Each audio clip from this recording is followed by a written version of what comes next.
आखिर कब और कैसे हुआ लक्ष्मण जी और रावण का पुनर्जन्म। आप देख रहे हैं द भक्ति।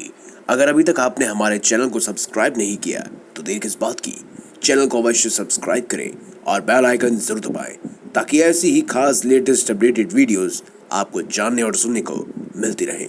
रामायण की अनेकानेक कहानियां हमारे देश और दुनिया में प्रचलित हैं। हर संस्कृति ने राम कथा को अपनी तरह से समझने का प्रयास किया है और इस कारण रामायण की अलग अलग कहानियां अलग अलग जगहों पर देखने को मिलती है। क्या आप जानते हैं कि रामायण के बाद लक्ष्मण, रावण और सुपर्णखा का जन्म भी हुआ था? आइए जानते हैं पूरी कहानी। राजस्थान और गुजरात के इलाकों की कहानियों में उस क्षेत्र की लोक गाथाओं और जैन धर्म का खासा प्रभाव देखने को मिलता है। जैन रामायण के अनुसार राम को जैन धर्म के अनुयायी के रूप में दर्शाया गया है कि जो हिंसा में विश्वास नहीं रखते। इसीलिए इस कथा में रावण का वध लक्ष्मण द्वारा किया जाता है, जिसके दंड के तौर पर उन्हें दोबारा जन्म लेना पड़ता है, जहां उनकी मृत्यु रावण के पुनर्जन्म में उनके हाथों होती है। क्योंकि लक्ष्मण सुपर्णखा की नाक काटने के भी दोषी थे, इस कारण सुपर्णखा ने अगले जन्म में उनकी पत्नी के रूप में जन्म लिया, भले ही लक्ष्मण उस जन्म में उनके पति नहीं बन सके। दरअसल राजस्थान में प्रचलित लोक कथाओं के अनुसार लक्ष्मण ने पाबोजी महाराज के रूप में जन्म लिया, जो एक मनुष्य और अप्सरा की संतान थे। उनकी एक सगी बहन और 2 सौतेले भाई बहन थे।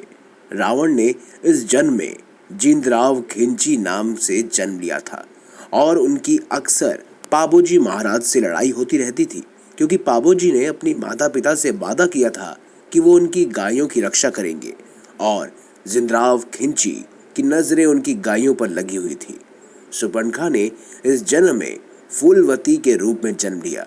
पाबोजी महाराज अपने भाई की बेटी की शादी के दहेज के तौर पर लंका से ऊंट लेकर आए थे और उनके इस काम की चर्चा दूर दूर तक होने लगी, जिससे प्रभावित होकर फूलवती ने उनके सामने विवाह का प्रस्ताव रखा।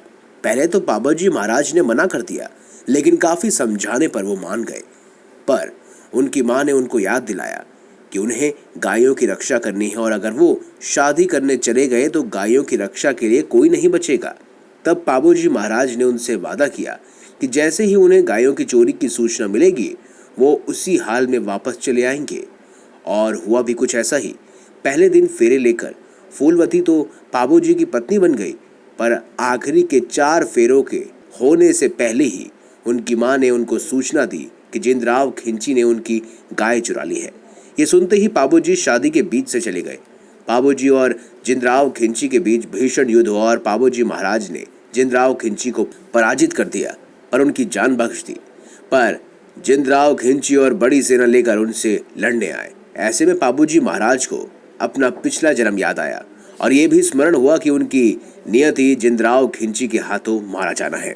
ये सोचकर उन्होंने अपने हाथों से कोड़ा पटक दिया और तलवार जिंदराव खिंची को दे दी। पर जिंदराव खिंची पाबोजी महाराज की काफी इज्जत करने लगे थे।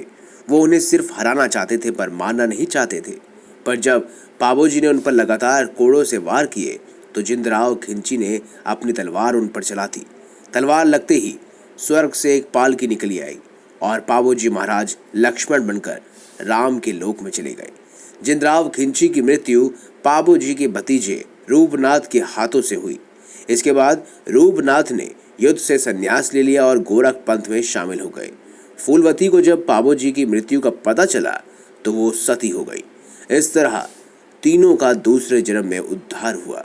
आज भी पाबोजी महाराज की कहानी राजस्थान में बड़े चाव से सुनाई जाती है और इस तरह यहाँ रामायण की परंपरा को लोक कथाओं के जरिए जिंदा रखा जाता है।